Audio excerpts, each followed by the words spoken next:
Итак, я выхожу из метро, продолжаю снимать. О, здесь уже стоит скорая с аварийкой. Круто.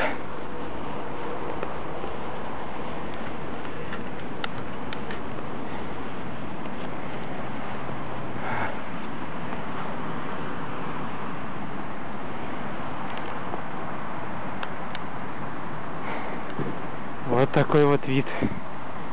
О. И в городе, да, они, конечно, устраивают шоу постоянно со скорыми, с полицией, которая сейчас будет ездить постоянно со мной. Вот только вышел из метро и уже вот начинается.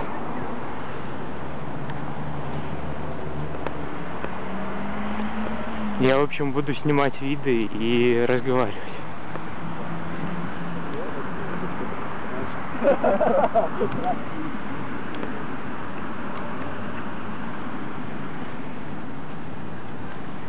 Уехал.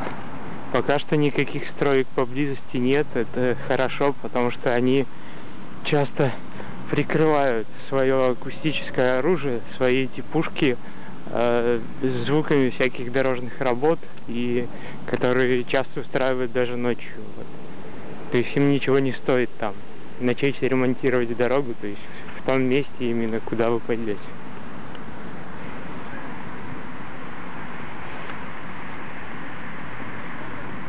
Вот сюда я пришел, чтобы как бы отдышаться хоть немного.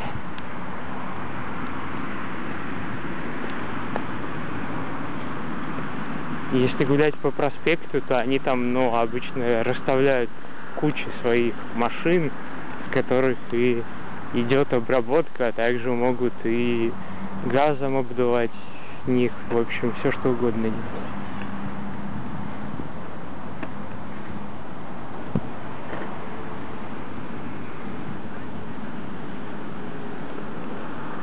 Тем более, чем меньше людей, тем лучше. Но вот слишком малолюдные места, это тоже плохо. Потому что они там могут со своих пушек, то есть, ну, со стройки. То есть, насколько я определил, расстояние может быть даже километр. То есть, но инфразвуком пробивает все, что только можно. То есть, ну, главное знать свое местоположение, и этот луч сфокусированный можно направить там в любое место.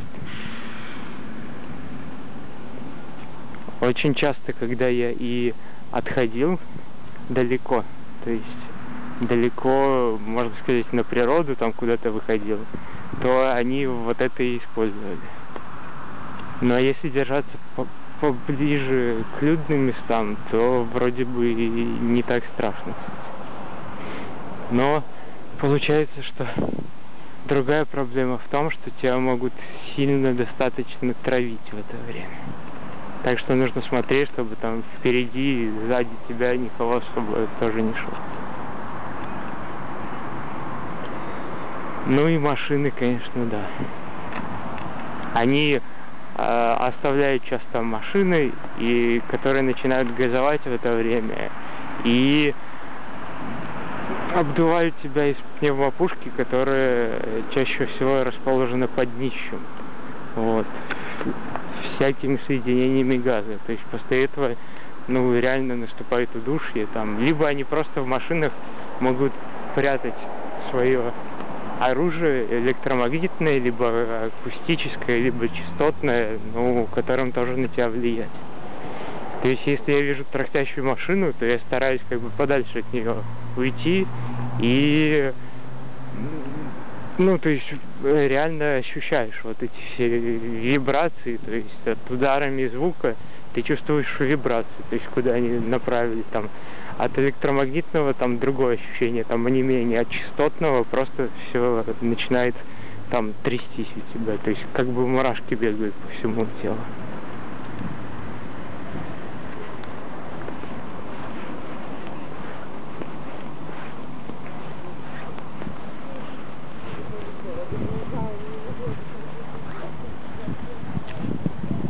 Но вот сейчас, когда я уже стал все снимать и как бы проговаривать, то я думаю, что они сильно там не будут устраивать шоу.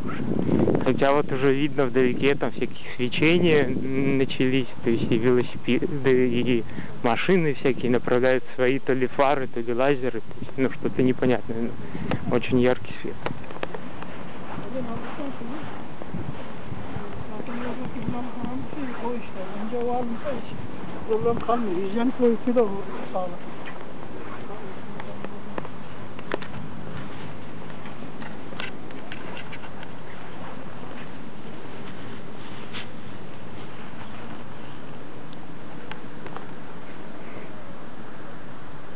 Пока что я рядом не слышу строек никаких, но чувствую вот, ну, что как бы что-то, какие-то работы проходят левее там от меня.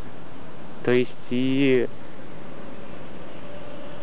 можно слышать вполне реально вот этот шум, и с этой стороны просто ощущается вот такая вибрация, как бы какая-то волна идет на тебя. То есть они используют частоты, насколько я понимаю.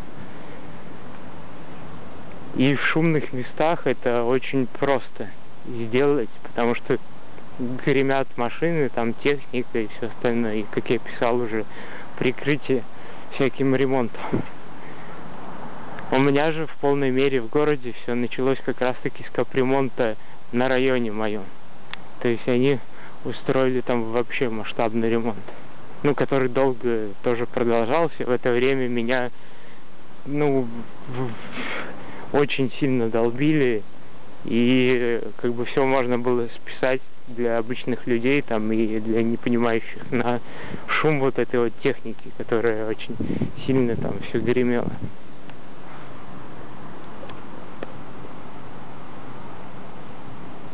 Вот это не Мига. Минск, Беларусь.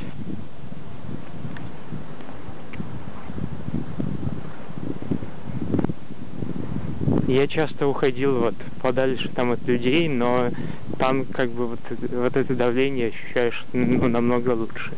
И я понял, что чем меньше шума, тем на самом деле и лучше себя чувствуешь.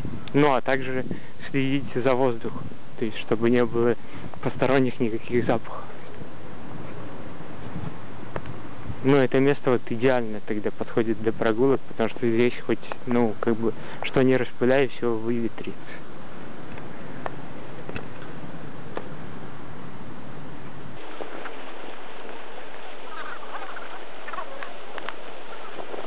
Вот здесь чувствуются запахи, это уже хорошо. То есть, когда, особенно в замкнутом пространстве, если вы не чувствуете запахи, то бейте тревогу, потому как, ну, скорее всего, все загазовано.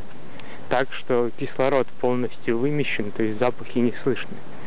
То есть вот эти газы, они холодные очень и выталкивают кислород.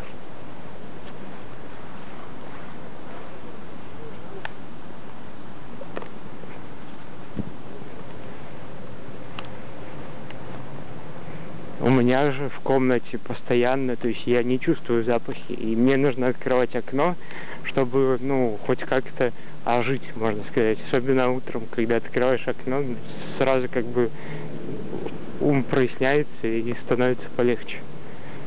Ну и тогда приходят тоже хоть какие-то запахи. В это же время активно сосед сверху постоянно, то есть, ну, стоит начать проветривать, он постоянно начинает чем-то там долбить, что-то возить, как будто какие-то канистры там или что-то еще. Ну, насчет этого позже расскажу.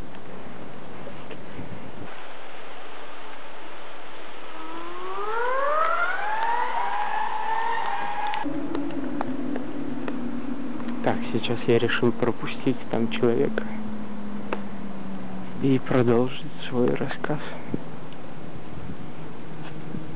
Сосед – это отдельная тема, потому как они стараются накачать квартиру именно, ну, соседями изнутри, вот этим газом. Когда ты начинаешь проветривать, то им это не нравится, и они, в общем-то, активно начинают бегать там, ну, и закачивать обратно. То есть, насколько я понимаю, у него насос есть, который он постоянно таскает по разным комнатам.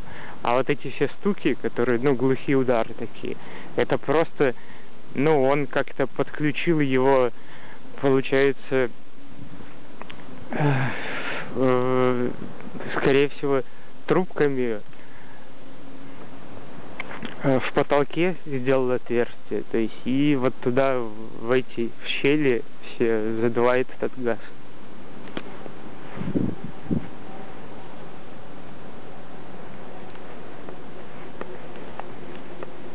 Так, сейчас я что-то потерял уже нить разговора, поэтому я поменяю место. Ну и вот там вот кто-то сидел и что-то то ли фотографировал, то ли еще что-то. В общем, нужно менять местоположение чаще.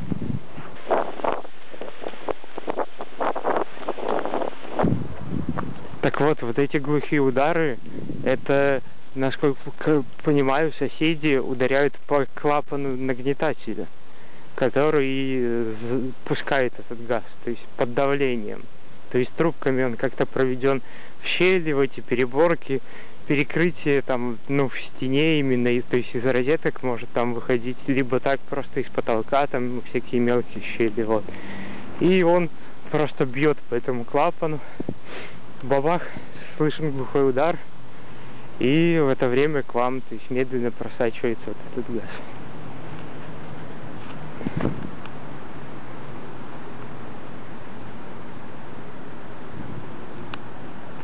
Но вот сейчас в той стороне я чувствую, что что-то там тарахтит. И от этого всего у меня опять перехватило дыхание чего-то.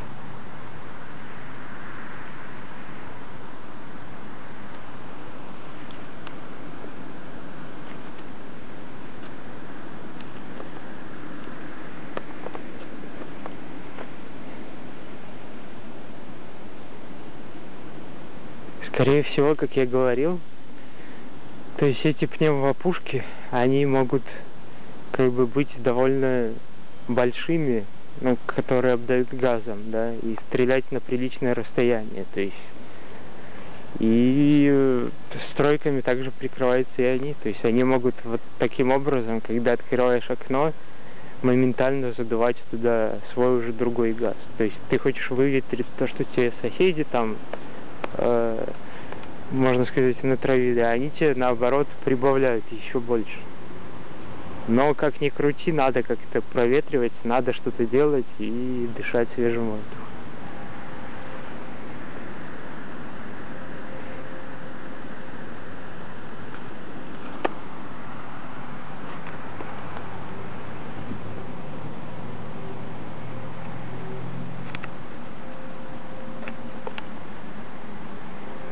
Но вот сейчас машин нету, они обычно там ставят, которые там светят со всех сторон.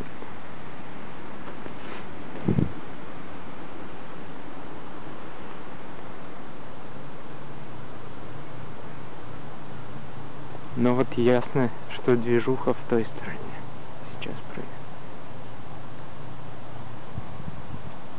Вон и какая-то машина странно снова припарковалась, на меня светит. Но это обычное дело.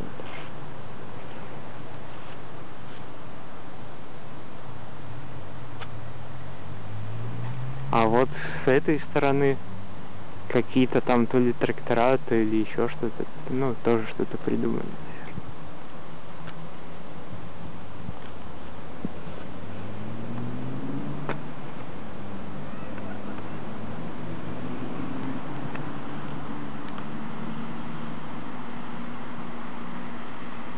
Но вполне может быть, что вот это все вызвано даже не газом, а то, что меня просто с дистанции нормальной, ну, стали снова обрабатывать, то ли звуком, то ли еще чем-то. То есть от этого тоже спирает дыхание, то есть, ну, и становится довольно тяжело. То есть, ну, вот эти удары звуком оставляют вполне реальные там синяки даже и повреждения. То есть хоть названо это оружие нелетальным, однако оно приносит реальные увечья, и можно даже убить человека, если вы хотите. Но нас они убивать не хотят, а хотят просто, ну, издеваться. То есть их система настолько, они думают, что налажена, и все настолько куплены, то есть что ты не делай, ну, ничего у тебя не получится, и Вот так вот мы безнаказанно будем тебе в лицо смеяться и вытворять там все что угодно.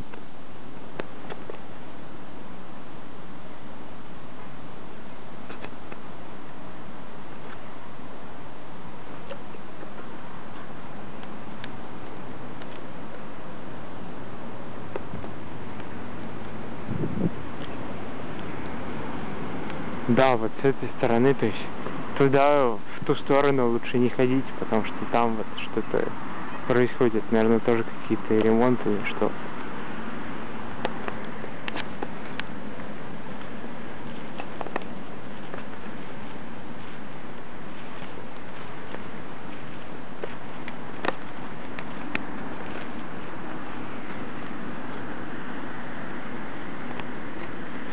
Вообще я довольно долго учился вот этому выживанию, то есть и постоянно анализировал ситуацию и все, что происходит, чтобы как бы понять, ну, как они это делают. То есть я и раньше все это чувствовал, но просто не понимал многого. Ну а теперь понятно все, и тем более хочу выделить то, что для этого всего, ну, то есть для их издевательства требуется накачка организма. То есть, как раньше писали многие авторы, там, чтобы, ну, электропроводность организма была лучше, там, и все, да, на самом деле этим и качаются. Ну, и также не надо забывать, там, про тяжелые металлы, химтрейлы и про маргелоны, что люди пишут.